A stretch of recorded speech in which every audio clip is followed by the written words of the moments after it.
إن الحمد لله نحمده ونستعينه ونستغفره ونعوذ بالله من شرور أنفسنا ومن سيئات أعمالنا من يهده الله فلا مضل له ومن يضلل فلا هادي له وأشهد أن لا إله إلا الله وحده لا شريك له وأشهد أن محمدا عبده ورسوله يا أيها الذين آمنوا اتقوا الله حق تقاته ولا تموتن إلا وأنتم مسلمون يا أيها الناس اتقوا ربكم الذي خلقكم من نفس واحدة وخلق منها زوجها وبث منهما رجالا كثيرا ونساء واتقوا الله الذي تساءلون به والأرحام إن الله كان عليكم رقيبا يا أيها الذين آمنوا اتقوا الله وقولوا قولا سديدا يصلح لكم أعمالكم ويغفر لكم ذنوبكم ومن يطع الله ورسوله فقد فاز فوزا عظيما أما بعد وإن خير الكلام كلام الله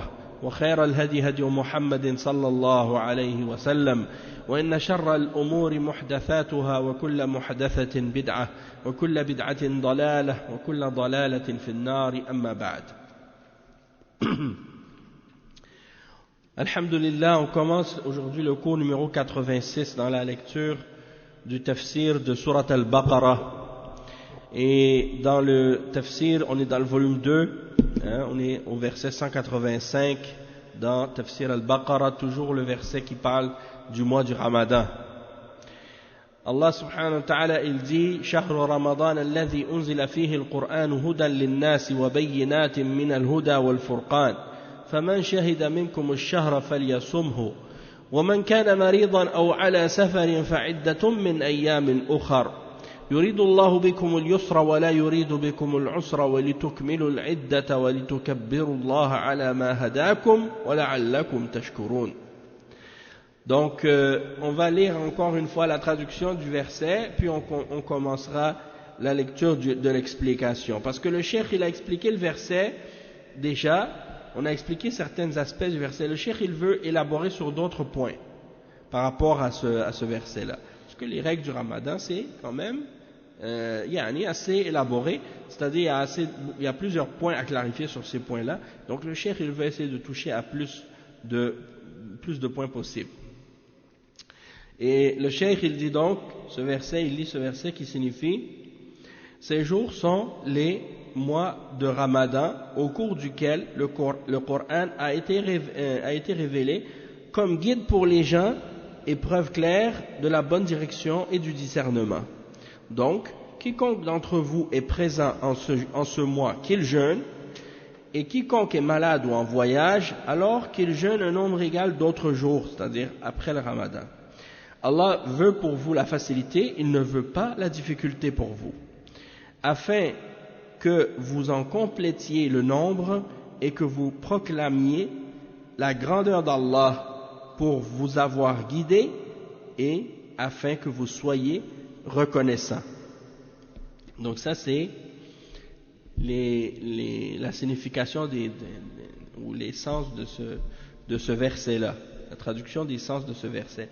Cheikh Al-Fawzan il dit: Alhamdulillahi Rabbil Alamin wa sallallahu wa sallam ala abdihi wa rasulihi nabiyyina Muhammadin wa ala alihi wa sahbihi ajma'in. Amma ba'd. قوله تعالى: فمن شهد منكم الشهر فليصمه، هذا مرتب على قوله في أول الآية: شهر رمضان الذي أنزل فيه القرآن. قوله فمن شهد منكم الشهر أي شهر رمضان، ومعنى شهد يعني حضره، أي من حضر منكم دخول الشهر وهو صحيح ومقيم فإنه يجب عليه الصيام. Donc le cheikh il dit: louange à Allah le Seigneur des mondes, et paix et salut sur notre prophète, bénédiction sur son serviteur et son messager, notre prophète Muhammad sallallahu alayhi wa sallam, ainsi que sur sa famille et sur ses compagnons et tous ceux qui ont été guidés par sa guidance et qui ont suivi sa sunna jusqu'au jour de la rétribution. Ensuite, Allah subhanahu wa ta'ala il dit dans le verset: quiconque d'entre vous est présent lors de ce mois alors qu'il le jeûne. Et le cheikh il explique que ça c'est la suite du verset qu'il a mentionné précédemment, Shahru Ramadan, c'est la suite du début du verset, Shahru Ramadan, alladhi unzila fihi al-Qur'an, le mois du Ramadan dans lequel le Qur'an a été révélé. Et il dit que la parole, quand il dit quiconque donc d'entre vous est témoin de ce mois, ici, témoin, ça veut dire, ce mois c'est le mois de Ramadan, et témoin, ça veut dire qui est présent. C'est-à-dire qui est présent lors de l'entrée du mois, lors du début du mois, et qui est en bonne santé et qui n'est pas en voyage, c'est-à-dire il est résident, il est chez lui, alors il est obligatoire pour lui dans ce cas-là de faire le jeûne du Ramadan. Le cheikh dit وَدُخُولُ شهر رمضان يثبت بأحد أمرين الأمر الأول رؤية الهلال والأمر الثاني إكمال شعبان 30 يوما لقوله صلى الله عليه وسلم صوموا لرؤيته وأفطروا لرؤيته. هذا الأمر الأول الرؤية فإن غم عليكم فاقدروا له وفي رواية فأكملوا عدة شعبان 30. وهذا الأمر الثاني الذي يثبت به دخول شهر رمضان إما رؤية الهلال وإما إذا لم يرى الهلال ليلة 30 من شعبان فإنه يكمل شعبان 30 يوما.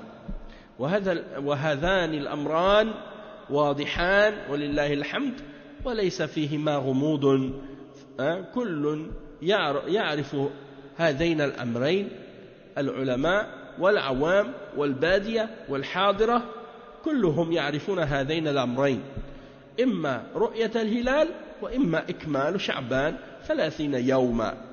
ورؤية الهلال تتحقق برؤية شخص واحد من المسلمين. Le cheikh il dit que l'entrée du mois de Ramadan il est établi par deux choses. La première chose c'est la vue du hilal. Le hilal c'est le croissant de la lune.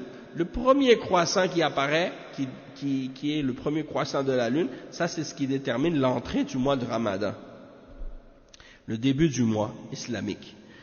Et la deuxième chose par laquelle on établit le début du Ramadan, c'est lorsque, par exemple, on n'est pas capable de voir la lune à cause des nuages ou à cause de quelque chose dans le ciel, la poussière ou la fumée ou quelque chose qui nous empêche de voir la lune, physiquement. Alors dans ce cas-là, qu'est-ce qu'on fait?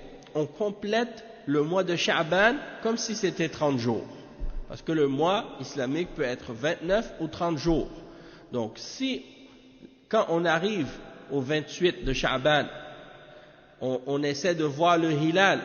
Si on voit le hilal, donc ça veut dire le 29, c'est-à-dire c'est le dernier jour, on va faire, le jour après ça va être le premier du Ramadan. Mais si par exemple on ne voit pas le hilal à cause d'un nuage ou des choses de ce genre, alors dans ce cas-là on va compléter le 30 jours. On va compléter 30 jours. Le cheikh il dit Sumu li ru'yatihi, comme c'est le hadith du prophète sallallahu alayhi wa sallam qui est rapporté par Al-Bukhari et Muslim selon Abdullah ibn Umar radiyallahu anhuma. Il dit dans ce hadith, lorsque vous voyez le hilal, jeûnez et cessez de jeûner à la fin du mois lorsque vous voyez le hilal suivant. D'accord? Donc ça c'est la première chose. Puis à la fin du hadith il dit فَإِنْ غُمَّ عَلَيْكُمْ فَاقْدُرُوا لَهُ. فَإِنْ غُمَّ, غُمَّ ça veut dire quoi? Ça veut dire vous avez été empêché de voir, le nuage vous ont bloqué la vue, vous n'avez pas pu voir le ciel à cause des nuages. فَاقْدُرُوا لَهُ. فَاقْدُرُوا لَهُ ça veut dire quoi? Ça veut dire calculer le nombre de jours comme si c'est 30 jours. Compléter le mois du Ramadan comme c'est mentionné dans une autre narration, فَأَكْمِلُوا عِدَّةَ شَعْبَانَ 30. Compléter le nombre de jours de Sha'ban comme si c'était 30. D'accord? Et le jour après le 30e, ça va être Ramadan. Et donc ça c'est la deuxième façon par laquelle on établit l'entrée du mois de Ramadan. On voit que, comme le cheikh il le dit, Yani soit tu vois le hilal, soit que tu ne vois pas le hilal, donc tu complètes le mois de Sha'ban, 30 jours. Hein? Aussi simple que ça. Et après le cheikh il dit, et ça ce sont deux choses qui sont claires. Par la louange d'Allah, par la grâce d'Allah, c'est pas compliqué, c'est pas difficile, c'est pas quelque chose d'obscur et de mystérieux. Non, c'est quelque chose de simple et de clair, et tout le monde est capable de faire ça. Ces deux façons d'établir le mois de Ramadan sont des manières et des méthodes qui sont faciles pour tout le monde, pour les ulama de l'islam et pour le commun des musulmans, et pour les gens qui habitent dans la campagne ou dans la brousse, ou pour les gens qui habitent dans le désert, ou les gens qui habitent dans les villes. Tout le monde est capable de faire ça. Hein? Ça ne demande pas beaucoup de connaissances particulières ou des maîtrises spécifiques, contrairement à ceux qui se basent sur les calculs ou les mathématiques, par exemple. C'est compliqué, ça. C'est pas tout le monde qui peut faire les calculs pour savoir à quel moment la lune ou le mois commence ou apparaît. Et le pire encore, c'est lorsque deux personnes font le calcul, puis il y en a un qui arrive à un résultat, puis l'autre calcule, il arrive à un autre résultat. Donc les deux, ils se basent sur le calcul, mais ils n'ont pas la même réponse. Alors dans ce cas-là, qu'est-ce que tu fais? Tu vas prendre quel? Tu vas faire pile ou face? Pourquoi pas se baser sur l'exemple du prophète sallallahu alayhi wa sallam et la sunna? Ça c'est la chose la plus simple, la plus claire, la plus facile. Alhamdulillah.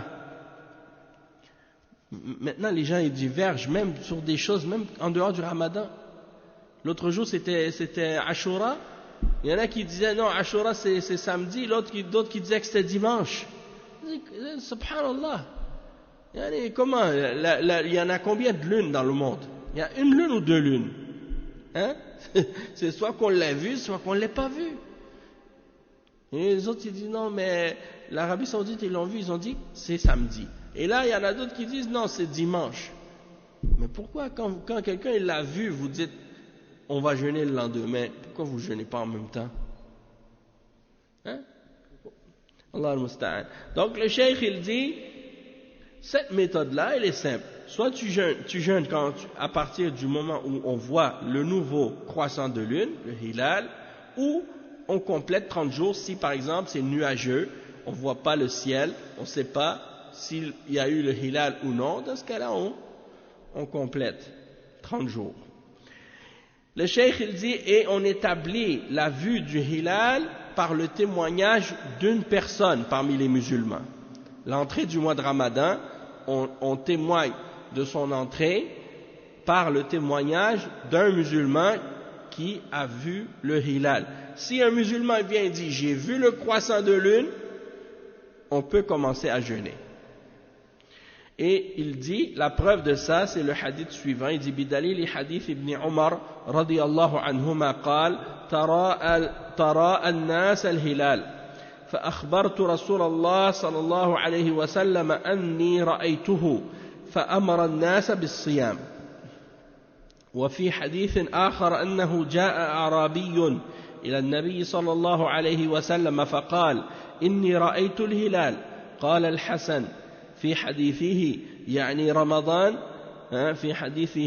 رمضان فقال أتشهد أن لا إله إلا الله؟ قال نعم. قال أتشهد أن محمدا رسول الله؟ قال نعم. قال يا بلال أذن في الناس فليصوموا غدا. Donc فدل على أنه يكفي في رؤية الهلال شخص واحد من المسلمين. وأما إذا لم يرى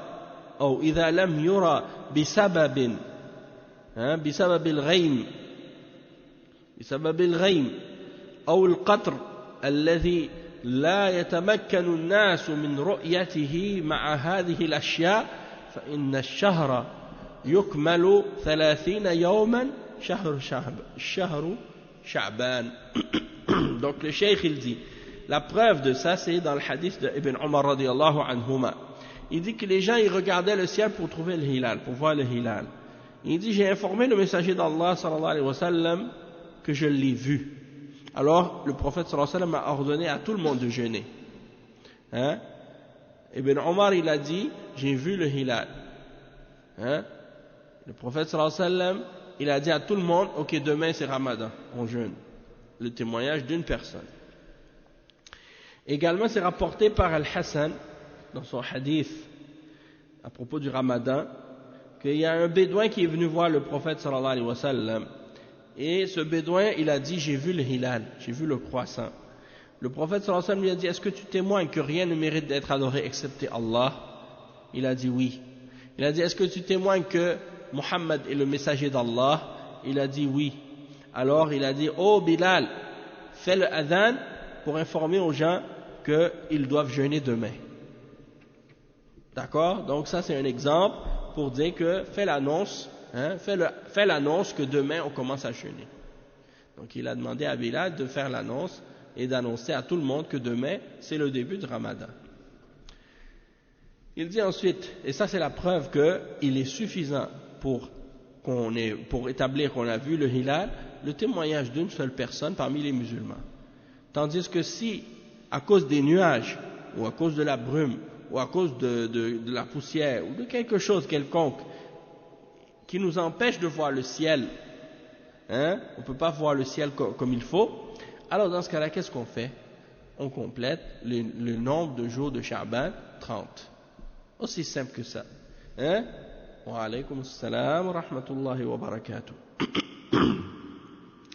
Le cheikh dit وبهذا يعلم أن ما يطنطن به الآن ممن قل علمهم وفقههم من قول إلى العمل بالحساب الفلكي يريدون من الأمة أن تصوم على الحساب الفلكي إن هذا غلط واضح ومخالف لما أمر به النبي صلى الله عليه وسلم لأن النبي صلى الله عليه وسلم أمر بالصيام بإحدى علامتين العلامة الأولى رؤية الهلال والعلامة الثانية إكمال شعبان 30 يوما هؤلاء يقولون اتركوا هذا كله واتركوا رؤية الهلال واتركوا إكمال شعبان 30 يوما وخذوا بالحساب الفلكي يا سبحان الله هذا تغيير لسنة رسول الله صلى الله عليه وسلم ومخالفة له صلى الله عليه وسلم. Donc le cheikh il dit que c'est comme ça qu'on peut comprendre maintenant, on peut savoir que ceux qui sont toujours en train de parler et tourner autour de qu'est-ce qu'ils ont aucune science, ils parlent de ce dont ils n'ont aucun savoir et aucune compréhension, et ils disent aux gens, non, il faut agir selon le calcul, hein, il faut agir selon le calcul astronomique, hein, le calcul des astres et tout, on fait le calcul pour savoir quand est-ce que la lune va naître à tel endroit ou à tel endroit, et puis on va se baser là-dessus. Hein? Donc eux là, c'est comme ISNA par exemple, les Ikhwan de ISNA, Islamic Society of North America, et d'autres organisations qui sont de tendance des frères musulmans, la secte des frères musulmans, et ben tous ces groupes-là, que ce soit en Amérique ou même en Europe, l'OUIF et d'autres CMCF, là, je sais pas, ils ont tous des abréviations comme ça, ces gens-là ils disent non, on a déjà calculé pour les 10 ans à venir et même 20 ans à venir quand est-ce que le Ramadan va commencer, quand est-ce qu'il va finir, quelle date. Et ils se basent sur le calendrier comme ça. Le calendrier est déjà déterminé pour eux jusqu'à 50 ans à venir. Donc on n'a pas besoin de... Le cheikh il dit, ces gens-là ils disent laissez tomber le calcul, ils disent laissez tomber la vue de la lune. Laissez tomber le fait de compléter le mois de Sha'ban 30. Laissez tomber tout ça. Et on se base sur les calculs astronomiques pour savoir hein, quand est-ce qu'on commence, quand est-ce qu'on finit.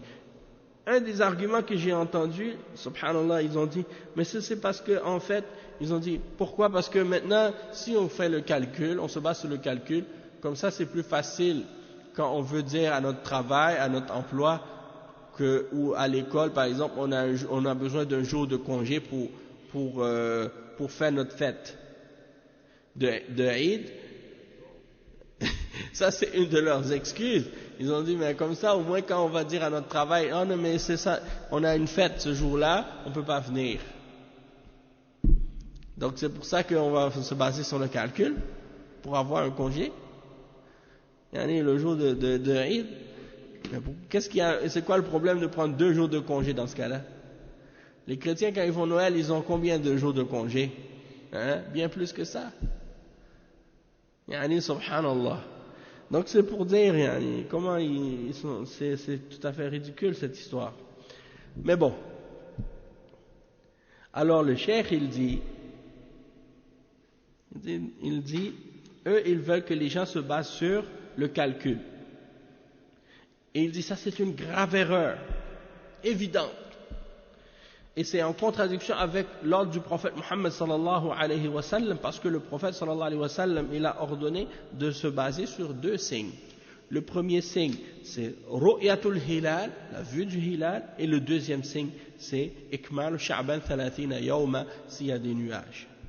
Il dit, wa haula, ceux-là, ils veulent qu'on abandonne ça, et qu'on laisse ça de côté.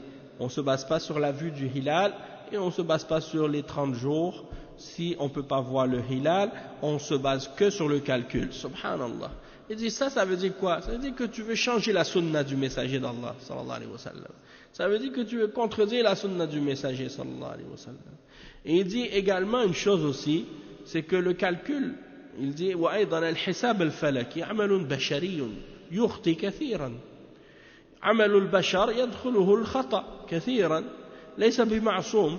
ثم أيضا الحساب الفلكي ما كل يعرفه خلاف رؤية الهلال أو إكمال شعبان 30 يوما فهذا كل يعرفه ولله الحمد العالم والعامي والحضري والبدوي والرجال والنساء.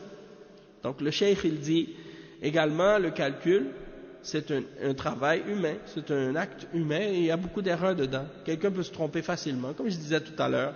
Des fois, deux mathématiciens vont faire le calcul pour savoir quand est-ce que le hilal il commence, quand est-ce que c'est le jour du hilal. Il y en a un, il va calculer, il va dire ça va partir à tel jour. Et l'autre, il fait un calcul, il se trompe, ou bien il dit autre chose. Il dit non, c'est pas ce jour-là, c'est ce jour-là. Donc il y a des contradictions entre eux à cause des erreurs qu'ils peuvent faire. Et les erreurs des mathématiciens, des astronomes, et des physiciens, là, tout ça, là, c'est des gens, ils font souvent des fautes et des erreurs dans leurs calculs. Ça c'est normal, parce que en plus c'est des calculs très difficiles, très avancés, des mathématiques très compliquées. Et contrairement à la vue du hilal, les calculs, c'est que quelques personnes qui sont des professionnels dans les mathématiques, qui connaissent les mathématiques d'une manière vraiment particulière, qui sont capables de faire ce genre de calcul-là. Tandis que la vue du hilal, tous les musulmans sont capables de le faire. La même chose pour le fait de calculer 30 jours s'il y a des nuages. Tout le monde est capable de le faire, alhamdulillah, tout le monde est capable, qu'il soit savant, ou qu'il soit un musulman du commun, ou qu'il soit un musulman de la ville, ou un musulman de la campagne, ou de la brousse, ou du désert, qu'il soit un homme ou une femme, il est capable de faire ça. C'est des choses accessibles à tout le monde. Il dit, وَالدِّينُ وَلِلَّهِ الْحَمْدِ دِينُ يُسْرٍ وَسُهُولَةٍ وَلَيْسَ دِينُ الْعُسْرِ.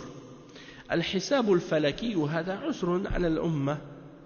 أرأيتم إذا ما وجد حساب فلكي وما وجد من يحسبون كيف تصوم الأمة يتركون الصيام حتى يوجد الحساب الفلكي، أو أن المسلمين يصومون على الهلال الذي يرونه، أو إكمال شعبان 30 يوما، علامتان واضحتان يسيرتان ولله الحمد، ما فيهما غموض ولا خفاء، يعني خلاف الحساب الفلكي فإنه أمر خفي. وإذا قالوا انظروا في التقاويم المكتوبة نقول التقاويم ما هي معصومة عرضة للخطأ لأنها عمل بشري. أيضا الرسول صلى الله عليه وسلم لم يأمرنا بالاعتماد على الحساب، وإنما أمرنا بالاعتماد على رؤية الهلال ليلة 30 من شعبان، أو إكمال شعبان 30 يوما إذا لم يرى الهلال. Donc le cheikh il dit, la religion dans l'islam, la religion de l'islam, c'est une religion de facilité, c'est une religion facile, elle n'est pas une religion de difficulté. Et le calcul astronomique, le calcul des croissants de lune et tout ça, c'est quelque chose qui est difficile pour la Ummah. Donc, voyez-vous, si par exemple on ne trouve pas un mathématicien ou quelqu'un pour faire le calcul, Cheikh il dit, dans ce cas-là, ils vont faire quoi les musulmans? Ils vont pas jeûner jusqu'à ce qu'ils trouvent quelqu'un pour faire le calcul pour eux?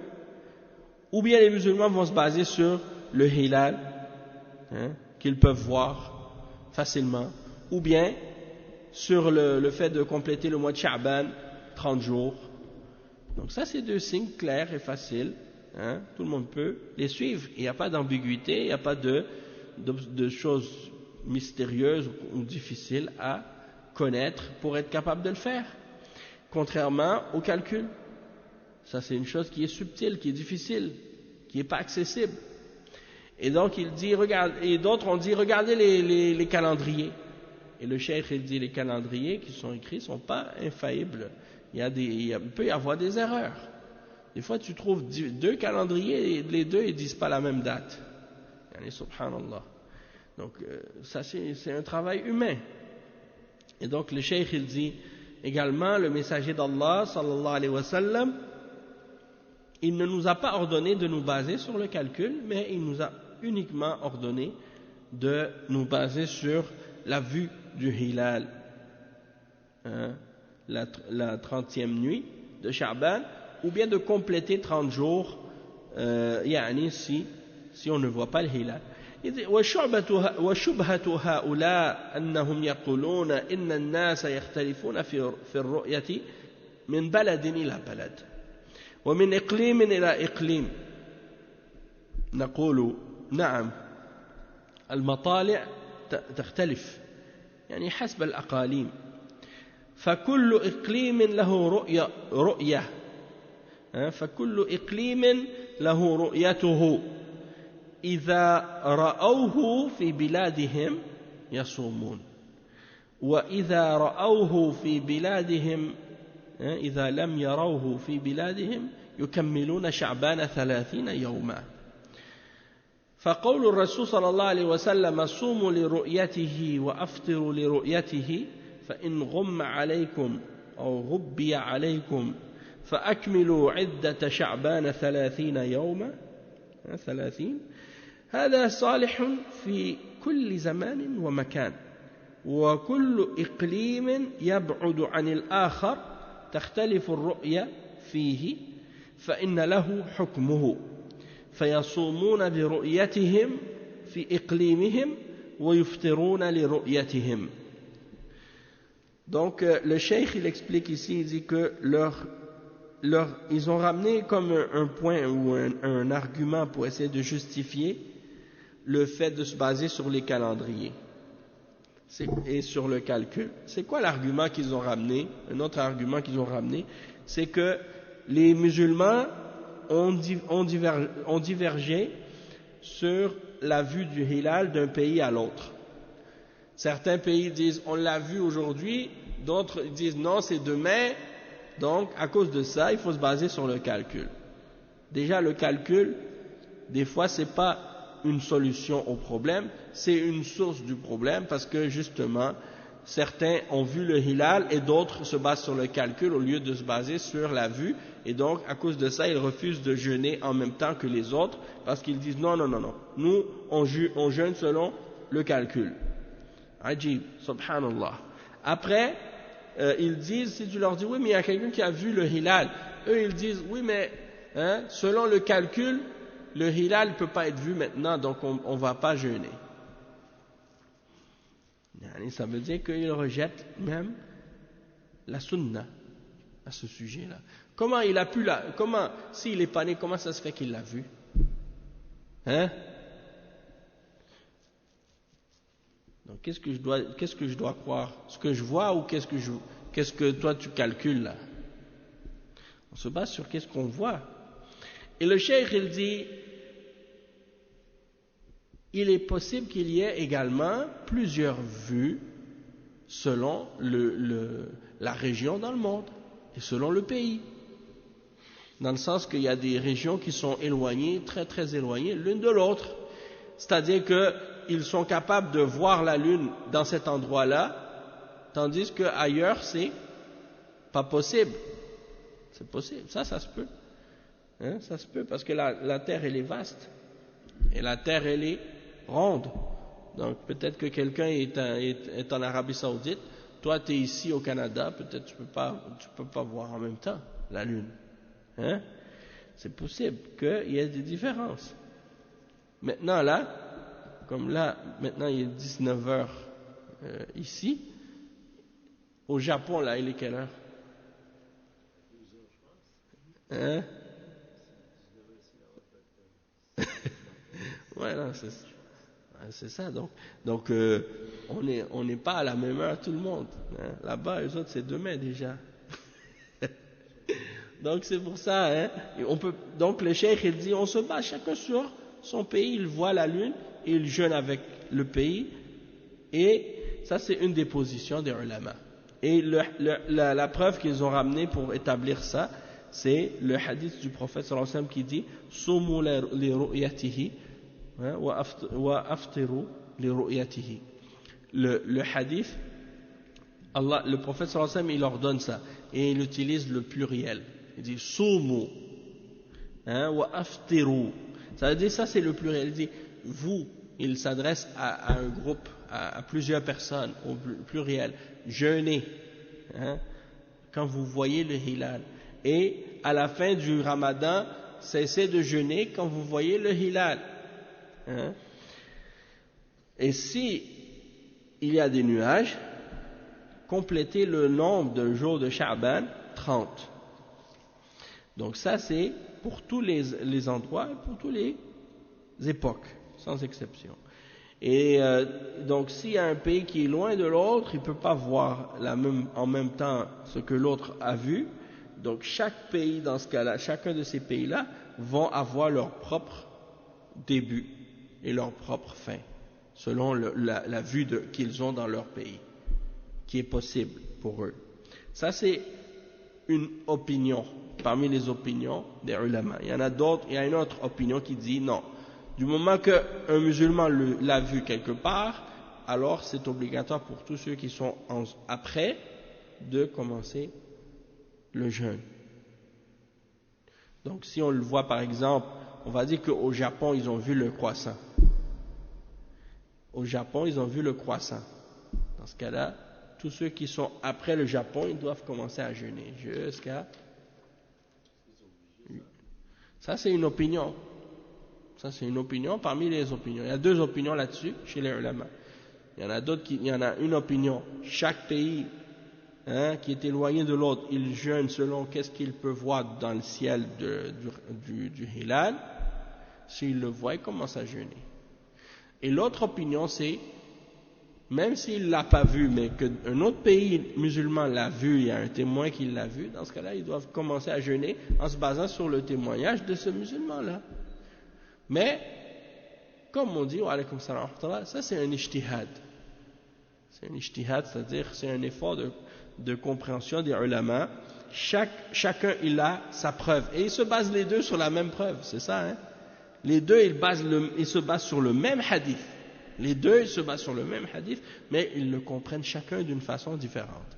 Et ça c'est un ijtihad, et dans ce cas-là, chacun est, Inch'Allah, sur qu'est-ce qu'il considère être le plus proche de la vérité. Et en général, dans ces questions-là, les musulmans, ils retournent à l'opinion de leur autorité, des autorités de leur pays musulman.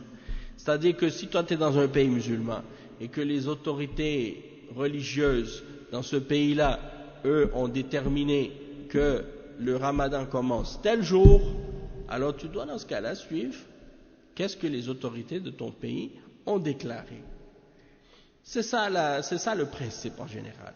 Le problème vient surtout dans le cas des musulmans qui vivent dans les pays où il n'y a pas d'autorité religieuse musulmane. Comme ici par exemple dans les pays occidentaux, les musulmans ils n'ont pas une autorité religieuse. Il n'y a pas d'autorité non plus musulmane. Donc qu'est-ce qui arrive? Chacun fait qu'est-ce qu'il veut. Chaque mosquée commence à jeûner selon ce qu'ils ont eu comme opinion ou position. Hein? Donc par exemple, certains ils vont prendre l'opinion de ceux qui disent tu jeûnes avec l'endroit où tu es, et ils vont commencer en même temps par rapport à cette position-là, et d'autres qui vont prendre la position qui dit si on a vu le hilal quelque part dans le monde, dans ce cas-là on va commencer à jeûner. Et il y a l'opinion aussi qui dit ils jeûnent selon le début du pays le plus proche parmi les pays musulmans, et d'autres qui disent qu'ils vont jeûner selon la décision ou le jeûne, le début du jeûne selon le début du jeûne à la Mecque ou en Arabie Saoudite. Ça c'est une autre opinion. Mais tous les musulmans ne sont pas d'accord là-dessus.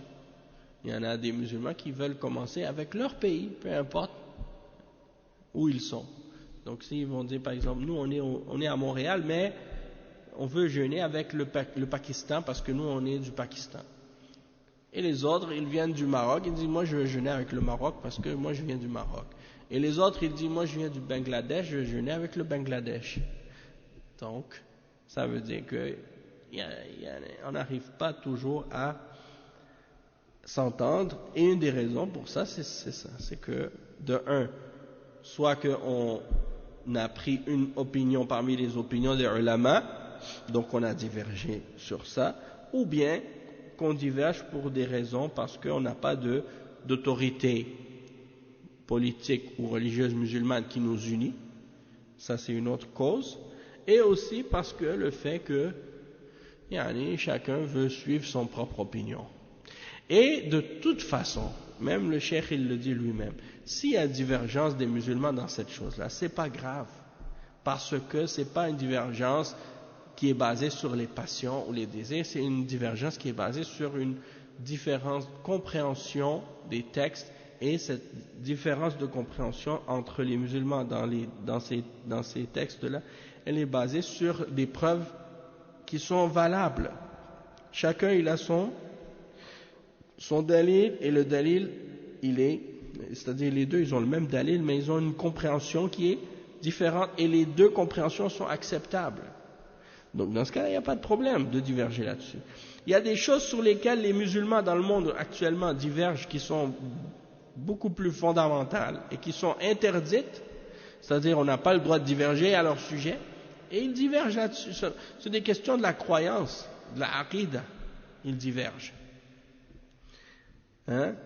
Et ça, ils passent par-dessus. Donc pourquoi ils veulent utiliser cette excuse de la divergence pour essayer de dire que on ne doit pas suivre la sunna du prophète sallallahu alayhi wa sallam, on doit se baser sur le calcul. Tu utilises l'exemple de la division des musulmans dans le début du ramadan pour essayer de justifier le fait de contredire la sunna. Ça c'est bizarre comme raisonnement. Et donc, Allah al-Musta'an, quand tu vois par exemple surtout les ikhwan, c'est eux qui demandent aux gens de se baser sur les calculs, alors que dans la aqidah ils ne sont pas unis, ils contredisent la aqidah des salafs et ils contredisent le manhaj des salafs. Et ça ne les dérange pas, parce qu'ils disent non, la diversité c'est pas grave, on peut avoir chacun notre position, et ils ont cette règle qu'ils ont inventée. يعني نتعاون فيما اتفقنا عليه ويعذر بعضنا بعضا لما اختلفنا فيه. Ça c'est leur règle.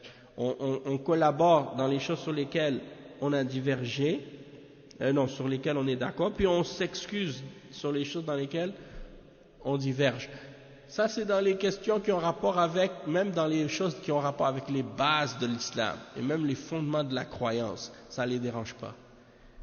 Et dans les questions d'ijtihad, dans lesquelles la divergence est excusée, là, ils veulent qu'on soit tous sur la même opinion. C'est le monde à l'envers avec ces gens-là. Allah musta'an.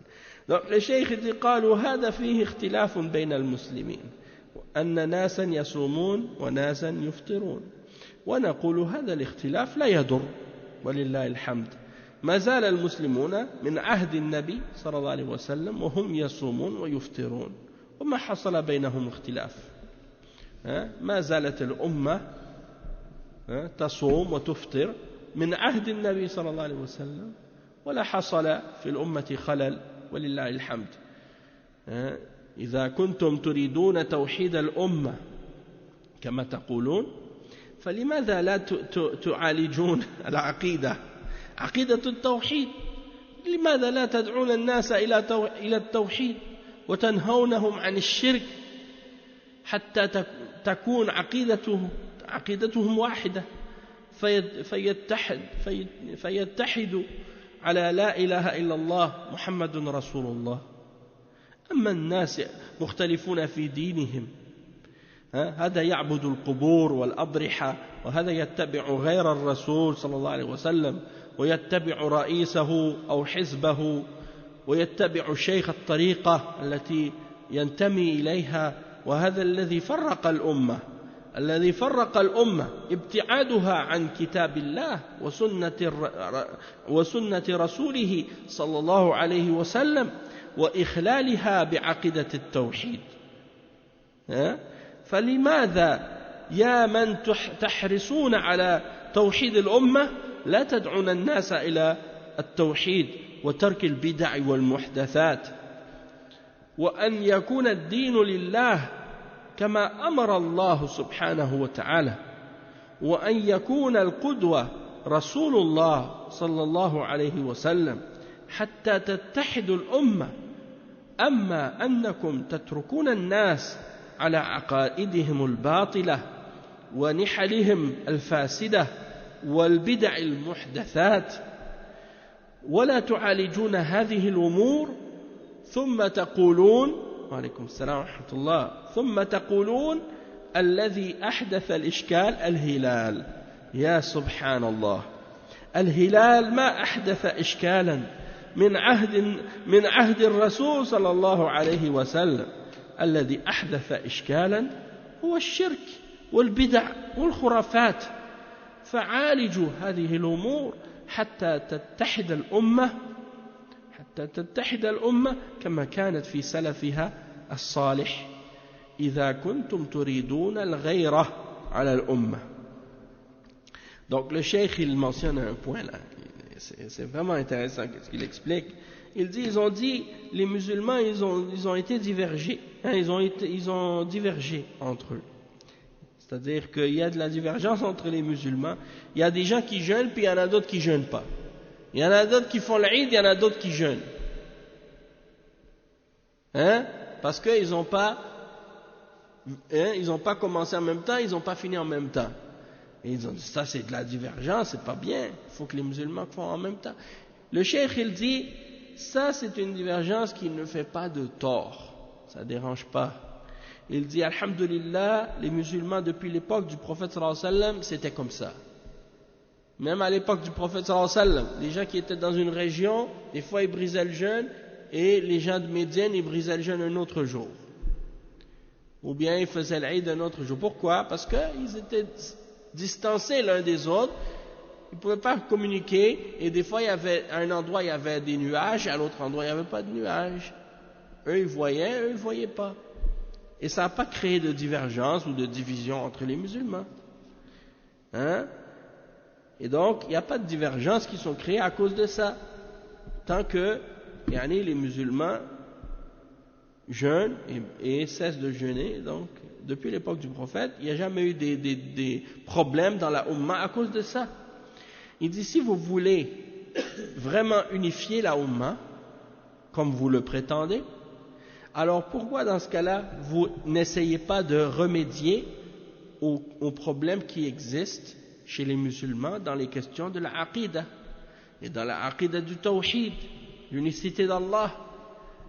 Pourquoi vous appelez pas les gens au tawhid, et pourquoi vous ne leur interdisez pas de faire le shirk avec Allah, pour que les musulmans soient unis dans la aqidah et dans le tawhid, et qu'ils soient unis sur la ilaha illallah Muhammad Rasulullah, que rien ne mérite d'être adoré excepté Allah, et que Muhammad sallallahu alayhi wa sallam est le messager d'Allah. Mais sinon, quand le cheikh dit, mais tu vois les gens qui divergent dans leur religion, dans la aqidah même, celui-là il adore les tombes, il adore les tombeaux, l'autre il suit autre que le messager d'Allah sallallahu alayhi wa sallam, l'autre il suit son chef de son groupe ou le chef de son parti, ou bien l'autre il suit le cheikh de sa tariqa, la tariqa à laquelle il appartient. C'est ça qui divise la Ummah, réellement. Celui qui divise la Ummah, c'est celui qui s'éloigne du livre d'Allah et de la sunna du messager sallallahu alayhi wa sallam, et qui contredit la aqidah du tawhid. Ça c'est la vraie division. Mais diverger dans ça c'est pas des questions d'ijtihad, ça c'est des fondements, usul de la religion. On n'a pas le droit de diverger là-dedans. Et eux, dans les questions d'ijtihad, ils en font une histoire. Et l'autre fois, j'écoutais quelqu'un qui m'a montré une vidéo comme ça de Tariq Ramadan. Dans cette vidéo, il parlait de la salafiyya, et il veut faire son rusé, essayer de montrer que il veut faire plaisir à tout le monde, pour montrer qu'il n'est pas contre la salafiyya, puis en même temps il laisse la liberté à tous ceux qui ne sont pas sur la salafiyya de suivre qu'est-ce qu'ils veulent comme passion. Alors qu'est-ce qu'il a répondu? Il a dit, mais il faut être ouvert à la divergence et à la diversité. Il dit, regardez à l'époque du prophète sallallahu alayhi wa sallam, après la bataille de Tabouk, le prophète sallallahu alayhi wa sallam, il a dit, venez tous me rejoindre à Bani Qurayza, la tribu des Juifs. Et il a dit, ne priez pas la prière de Asr jusqu'à ce que vous arriviez à Bani Qurayza. Alors ils sont partis pour aller à Bani Qurayza. En chemin, il y en a qui ont dit, oui mais là, si on ne prie pas maintenant, la prière de Asr va sortir de son temps. Donc nous on va prier tout de suite. Parce que en fait, quand le prophète sallallahu alayhi wa sallam a dit ne faites pas l'Asr jusqu'à ce que vous arriviez à Bani Qurayza, c'était en réalité pour nous inciter à essayer d'arriver avant le Asr à Bani Qurayza. Mais si on n'est pas capable d'arriver avant, de prier en chemin. Et les autres, ils ont pris ce qu'il a dit tel quel, et ils ont dit, on ne va pas prier jusqu'à ce qu'on arrive à Bani Qurayza, même si on a prié l'Asr en retard. Alors, ils sont arrivés, il y en a qui sont arrivés, qui ont prié là-bas, et d'autres qui ont prié en chemin. Et dans le hadith, c'est écrit que lorsqu'ils sont tous les deux arrivés à Bani Qurayza, il dit, le prophète sallallahu alayhi wa sallam n'a pas blâmé ni l'un ni l'autre. Il n'a pas blâmé qu'est-ce que ceux qui avaient prié en chemin, il n'a pas blâmé le groupe qui avait prié là-bas. Pourquoi? Parce que chacun s'est basé sur son ijtihad. Chacun a essayé de faire comme il peut et de comprendre l'affaire à sa façon, selon ses capacités de comprendre la parole du prophète sallallahu alayhi wa sallam. Mais, premièrement, ce hadith concerne une question qui a rapport avec le fiqh, qui n'a pas rapport avec la aqidah ou les fondements de la aqidah. Ça, c'est de un. Donc, comment tu peux comparer une question qui a rapport avec l'ijtihad avec une question de fondement, alors que nous, on est en train de parler, quand on parle de la salafiyya, on appelle les gens au tawhid et à la aqidah, et à établir les noms d'Allah et les attributs, et à écouter et à obéir aux dirigeants, et à tous les autres aspects qui ont rapport avec les fondements de la aqidah de Ahl Sunnati wal Jama'a. Ça, il n'y a pas d'ijtihad là-dedans, c'est des choses, des fondements, des principes établis sur des adil nombreuses. Il n'y a pas de divergence entre les ulama de Ahl Sunnah sur ces questions-là. Donc comment toi tu veux me parler de divergence déjà là-dedans?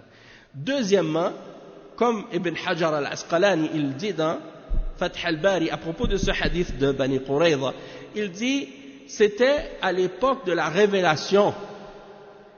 Et donc, à l'époque de la révélation, c'est pas comparable à qu'est-ce qu'on peut dire après la révélation. Un exemple de ça. Si je te dis, par exemple, je vous parle, par exemple, je vous dis, on va faire un voyage, moi je m'en vais, vous allez venir me rejoindre à Toronto. Et je vous dis, ne priez pas la prière de Maghreb jusqu'à ce que vous arriviez à Toronto. Et que vous êtes arrivé à moitié chemin, puis c'est le Maghreb. Qu'est-ce que vous allez faire? Est-ce que vous allez m'écouter? Que moi je vous ai dit, priez pas le Maghreb jusqu'à ce que vous arriviez à Toronto. Bon, peut-être le Maghreb c'est pas la bonne exemple. Peut-être si je donnais l'exemple de l'Asr, par exemple, parce que le Maghreb, on peut le réunir avec l'Isha parce qu'on est en voyage. Mais l'Asr, tu peux pas laisser sortir de son temps. Hein? Tu peux pas laisser sortir de son temps. Je peux pas, moi, te dire, prie pas l'Asr jusqu'à ce que tu arrives à Toronto. Puis là, tu vas arriver à Toronto, l'Asr est fini, puis tu dis, ben, tu m'as dit de pas prier l'Asr jusqu'à ce que j'arrive à Toronto.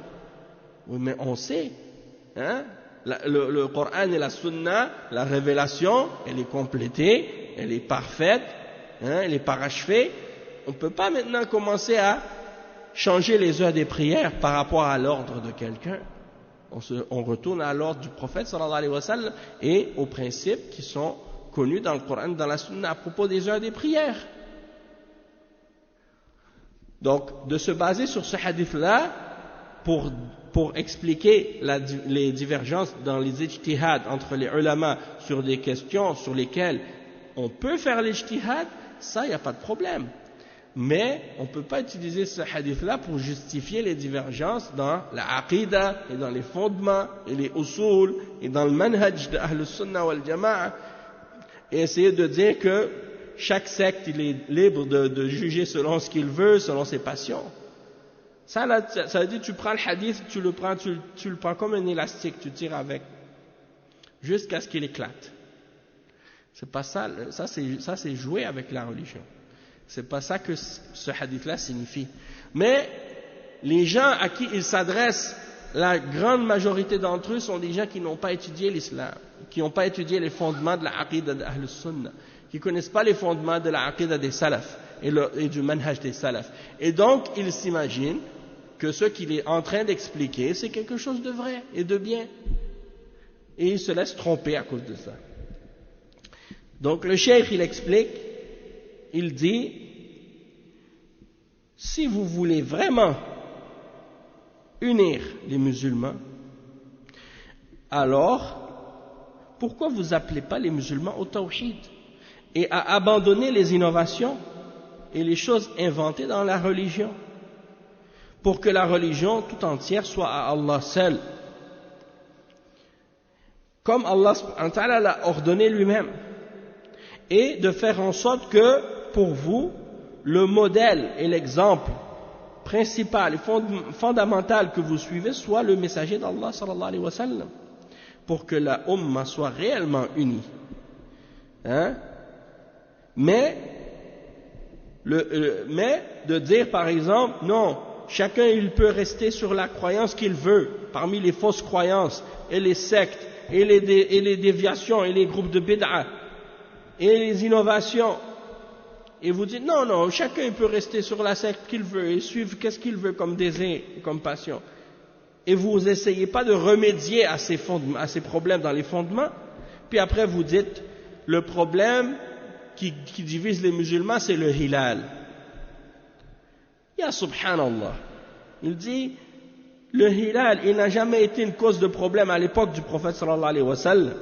Ce qui a créé des problèmes c'est le shirk et les bid'a et les khurafat, hein, les superstitions et les mensonges et les faussetés. Alors remédier à ça pour que la Ummah s'unisse, hein, comme les salaf salih étaient unis dans la aqidah et dans le manhaj et dans les fondements. Et donc ça c'est si vous êtes vraiment jaloux, hein, pour l'unité de la Ummah comme vous le prétendez.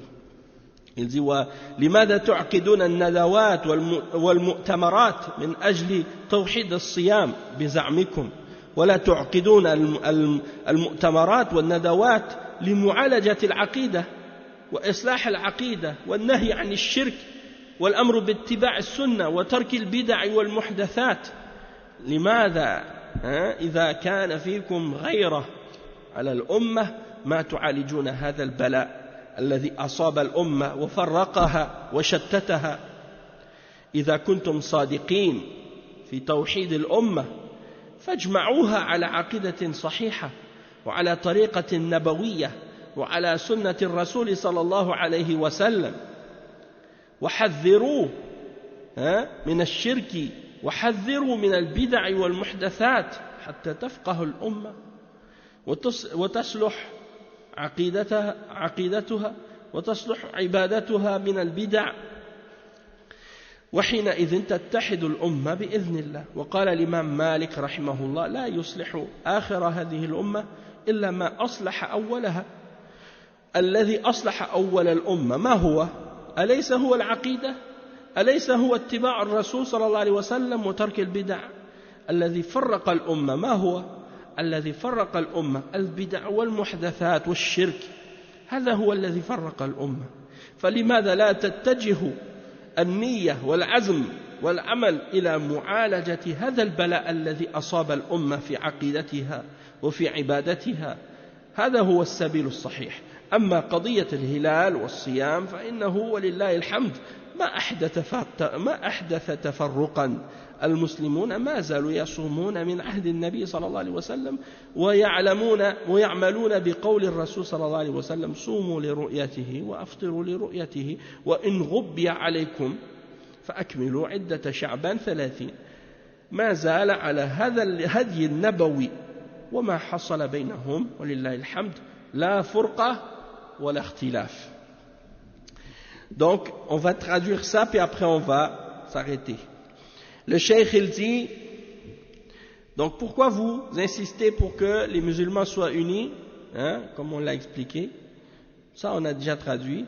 Donc le cheikh il dit, donc pourquoi vous organisez des séminaires et des conventions pour unir les gens sur le jeûne, comme vous dites, et vous ne faites pas la même chose pour essayer de remédier aux problèmes de divergence dans la aqidah et d'essayer de réformer les musulmans qui ont des problèmes dans la aqidah et d'interdire le shirk et d'ordonner de suivre la sunna et d'abandonner les innovations et les bid'ah dans la religion. Donc il dit, si vous avez vraiment cette jalousie pour la ummah, pourquoi vous ne réglez pas ces malheurs-là que la ummah, qui ont affecté la ummah et qui ont divisé la ummah? Donc si vous êtes réellement sincère et que vous voulez vraiment unir la ummah, alors unissez la ummah sur la aqidah qui est authentique et qui est vraie, et la voix du prophète sallallahu alayhi wa sallam et la sunna du messager d'Allah sallallahu alayhi wa sallam, et avertissez les gens contre le shirk et avertissez les gens contre le fait de suivre les innovations, avertissez la ummah et éduquez la ummah et corrigez la aqidah des gens et corrigez leurs adorations pour qu'elles soient purifiées des innovations.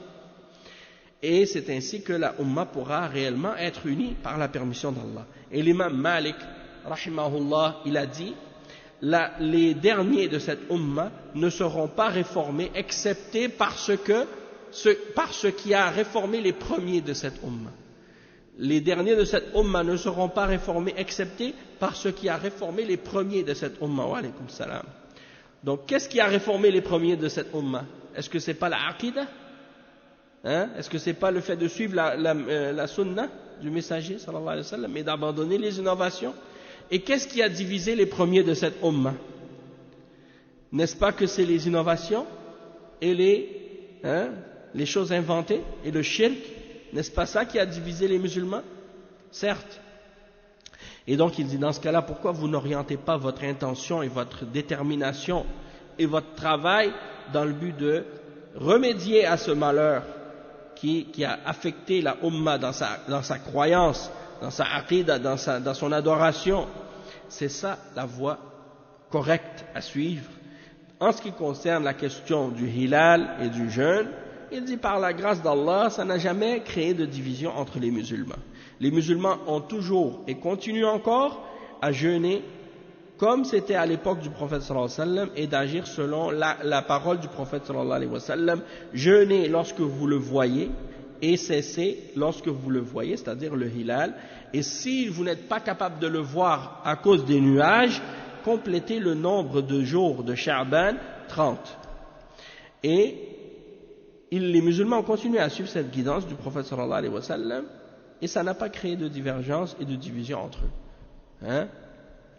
Alhamdulillah.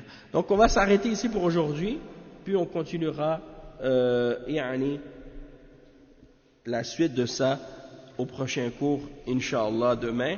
سبحانك اللهم وبحمدك أشهد أن لا إله إلا أنت أستغفرك وأتوب إليك وصلى الله وسلم على نبينا محمد وعلى آله وصحبه أجمعين.